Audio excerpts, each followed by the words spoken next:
আজকে দেখো আমি টাক করে ফেলেছি, আমাকে দাঁত পড়ে গেছে।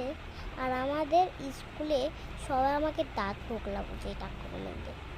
আমার টাক করা ঠিকই ছিল না। যদি আমি কোন জায়গায় থাকি তাহলে আমার ভাল লাগে। আমার দিদি দাদা ওরা তো আমাকে করে না কিছু, তাহলে আমাকে কিছু করো সবাই।